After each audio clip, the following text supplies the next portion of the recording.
Il est 7h39, Nikos Aliagas, c'est l'heure de retrouver Jean-Michel Apathy. C'est le coup d'envoi aujourd'hui de la campagne officielle pour les élections européennes du 26 mai.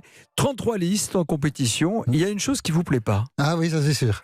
Expliquez-nous, Jean-Michel Apathy. C'est que ce débat s'annonce comme une grande nullité. C'est très triste. La France élit des parlementaires européens. Quoi ? Vous êtes un peu dur. Vous allez voir, des députés européens depuis 1979, 40 ans, on a une expertise. Regardez les 33 listes.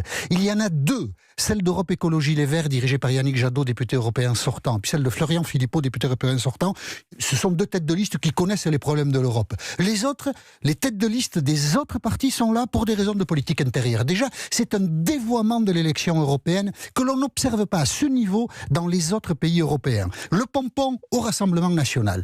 Marine Le Pen a confié la tête de liste de son parti à un jeune homme qui n'a aucune expérience de la vie, c'est pas sa faute, il a 23 ans. Il connaît pas l'Europe, il connaît pas le Parlement européen, il s'appelle Jordan Bardella, il a deux qualités, il ne fait pas d'ombre à la patronne, parce qu'on en est là, au Rassemblement national, et il récite le catéchisme de son parti avec plus ou moins de talent. Et il est jeune. Oui, 23 ans, mais 23 ans de tête de liste pour les élections européennes, ça n'a pas de sens. Le Rassemblement national a plein de députés européens, des gens qui ont de l'expérience de l'Europe. Ben, on met quelqu'un qui a de l'expérience de l'Europe. Les Républicains, c'est la même chose. Ils ont fourni une quantité de parlementaires européens. Ils sont incapables de distinguer dans ces parlementaires européens un des leurs pour le mettre tête de liste. Et ils vont chercher un philosophe de 33 ans, François-Xavier Bellamy. C'est pas son talent qui est en cause, mais il connaît rien à l'Europe, lui non plus. Et le pompon du pompon, on va le décerner ce matin à Benoît Hamon, qui a coulé à pic à l'élection présidentielle 2017 pour le Parti Socialiste et qui essaie de se racheter un gilet de sauvetage européen pour poursuivre sa carrière politique. C'est du dévoiement d'élection. Franchement, l'Europe mérite mieux et nos partenaires européens nous regardent quelquefois avec beaucoup de curiosité. Parlons de La République En Marche, qui a confié la tête de sa liste à Nathalie Loiseau, ancienne ministre des Affaires européennes. Alors on se dit, bon là au moins ça tient un peu la route. Mais elle se révèle une candidate d'une grande médiocrité. Elle a une expression publique très hasardeuse, elle emploie des mots qui font polémique, elle entretient des polémiques qui la concernent, elle n'a aucun sens politique. Quand elle est sur un meeting, on ne retient rien de ce qu'elle dit, elle n'a aucun charisme.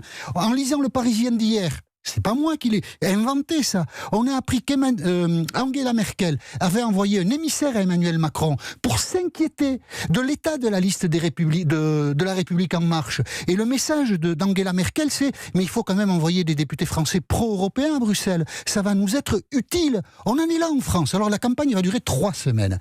Quelle va être la tonalité de la campagne? Mais ça, on a l'expérience, on connaît. Tout est de la faute à Bruxelles. Tous les problèmes que connaît la France sont de la faute des technocrates bruxellois, de la machine bruxelloise, de l'Europe.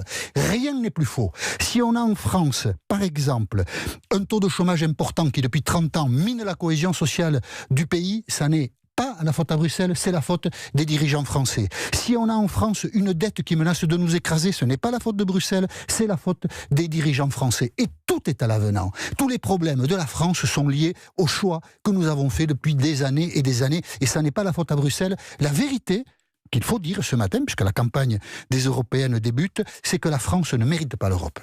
Vous êtes dur. Oui, très. Mais est-ce que l'Europe mérite la France? L'Europe mérite la France, l'Europe a besoin de la France, et la France, qui a participé à la fondation de l'Europe, doit se ressaisir et analyser exactement ce que lui apporte l'Europe, pour arrêter et en finir avec ce discours anti-européen qui n'est que le paravent de tous les échecs qu'ont subis les dirigeants français depuis 40 ans.